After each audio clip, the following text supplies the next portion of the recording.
Hello friends, hope सब बढ़िया होंगे। तो आज हम करेंगे लैंग्वेज ऑफ केमिस्ट्री का पार्ट 5, जिसमें हम आज पढ़ेंगे एटॉमिक मास के बारे में। क्या होता है एटॉमिक मास?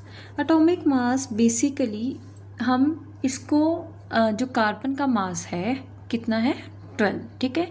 कार्बन के 1/12 मास के साथ जब हम उसको कंपेयर करते हैं उसे हम क्या बोलते हैं? Atomic mass. जैसे हाइड्रोजन का क्या है? 1 है, ठीक है। ऑक्सीजन का 16 है। इसी तरीके से आपको जो ये एटॉमिक मास है ये ज़रूर याद होना चाहिए। अगर आपको एटॉमिक मास नहीं याद तो जो आज वाला सारा टॉपिक है वो आपको समझ नहीं आएगा। अगर किसी को एटॉमिक मास के बारे में नहीं पता या एटॉमिक मास कितना किसका है तो वो मुझे कमेंट बॉक्स में कमेंट कर सकता है। तो मैं आपको जो 1 to 20 एलिमेंट्स हैं उसके एटॉमिक मास आपको बता दूंगी, क्योंकि वो याद होने बहुत ज़्यादा ज़रूरी है, ठीक है। नेक्स्ट है मॉलिक्यूलर मास।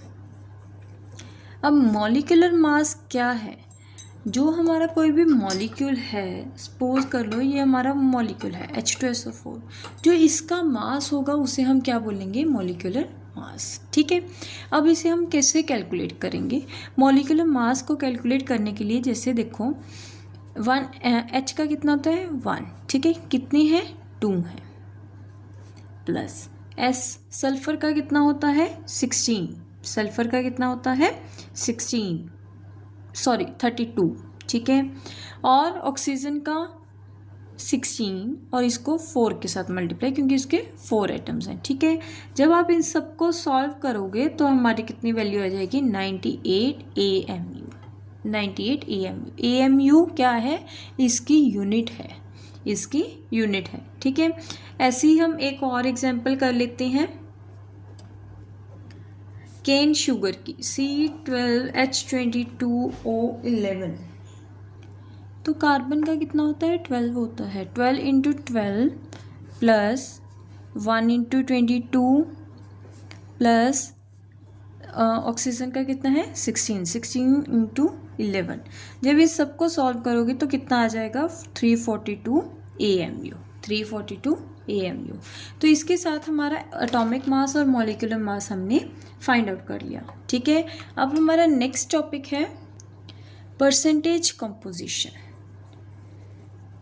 परसेंटेज कंपोजिशन, देखो परसेंटेज कंपोजिशन का क्या मतलब है कि हमने हमारा जो भी सब्सटेंस है, जो भी हमारा मॉलिक्यूल है, उसमें किस एटम की कितनी परसेंटेज है, ठीक है, उसे हम क्या बोलते हैं? परसेंटेज कंपोजिशन, ठीक है। इसका फॉर्मूला क्या होता है? Total weight of element in compound. ये हम अभी एक न्यूमेरिकल करेंगे तो आपको उससे मैं आपको अच्छे से क्लियर हो जाएगा। डिवाइडेड बाय ग्राम मॉलिक्यूलर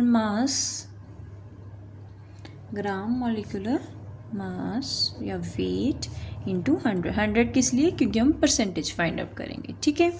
इसमें हम एग्जांपल लेते हैं, जैसे यूरिया की। यूरिया क्या होता है? NH2CONH2। NH2CONH2, ठीक है। अब इसमें आपने क्या करना है? नाइट्रोजन की जैसे हमने परसेंटेज निकालनी है, तो हम कैसे निकालेंगे, ठीक है। सबसे पहले हम इसका टोटल का क्या निकालेंगे? Molecular mass. मॉलिक्यूलर मास कैसे निकलेगा? देखो नाइट्रोजन का कितना होता है? 14, ठीक है। नाइट्रोजन की कितने हैं? 1 2 है नाइट्रोजन के, प्लस हाइड्रोजन के कितने हैं? 1 2 3 4। कार्बन के कितने हैं? 1 है, प्लस ऑक्सीजन का 1, ठीक है। जब हम इस सबको सॉल्व करेंगे तो हमारी वैल्यू कितनी आ जाएगी? 60। कितनी आ जाएगी? 60, ठीक है। अब हम क्या करेंगे? इसका फॉर्मूला लगाएंगे। अब नाइट्रोजन की हमने निकालनी थी, तो नाइट्रोजन कितना है टोटल? 28। कितना है? 28। तो 28 डिवाइडेड बाय टोटल इंटू 100, ठीक है। होप आपको समझ आ गया, ठीक है। अच्छा एक और कर लेते हैं, जैसे हाइड्रोजन की निकालनी है वाटर में। हाइड्रोजन की वाटर में निकालनी है, ठीक है। पहले हम वाटर का क्या निकालेंगे? Molecular mass. कितना होगा? 1 इंटू 2 प्लस 16 इंटू 1, कितना हो गया 18 हो गया। ठीक है, अब हम क्या करेंगे, इसकी परसेंटेज निकालेंगे। कैसे निकालेंगे, हाइड्रोजन की कितनी है 2/18 × 100। ठीक है, होप सबको समझ आ गया। किसी को कोई भी डाउट है तो वो कमेंट बॉक्स में कमेंट कर सकता है। हमारा लास्ट टॉपिक है एम्पिरिकल फार्मूला। एम्पिरिकल फार्मूला, ठीक है। एम्पिरिकल फार्मूला बेसिकली क्या है, सिंपल फार्मूला है। क्या है, सिंपलेस्ट होल नंबर जो होता है उसको हम जब सारे को रिमूव कर देते हैं तो उसे हम क्या बोलेंगे, मॉलिक्यूलर फार्मूला, एम्पिरिकल फार्मूला। ठीक है, जैसे H2O2 है, H2O2 है, तो इसमें से हम क्या करेंगे, 2 को कैंसिल कर देंगे तो क्या बन जाएगा HO। तो इसका एम्पिरिकल फार्मूला क्या बन गया HO। ठीक है, और मॉलिक्यूलर H2O2। ठीक है, अच्छा अगर हम ग्लूकोज का देखें, ग्लूकोज का हमने एम्पिरिकल फार्मूला फाइंड आउट करना है। ठीक है, उसका मॉलिक्यूलर फार्मूला आपको गिवन है, आपने एम्पिरिकल फार्मूला देखना है।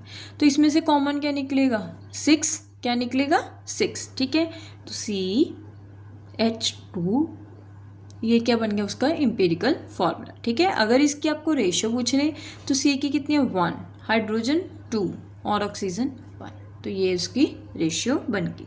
ठीक है, होप सबको समझ आ गया। अगर किसी को कोई भी डाउट है एम्पिरिकल फार्मूला में या परसेंटेज कंपोजिशन में या किसी भी टॉपिक में, तो आप कमेंट बॉक्स में कमेंट कर सकते हैं। मैं आपके जो डाउट्स हैं वो उसकी शॉर्ट वीडियो बना के शॉर्ट्स में अपने अपलोड कर दूंगी, आप मेरे यूट्यूब चैनल पे चेक कर सकते हैं। Please like, subscribe and share.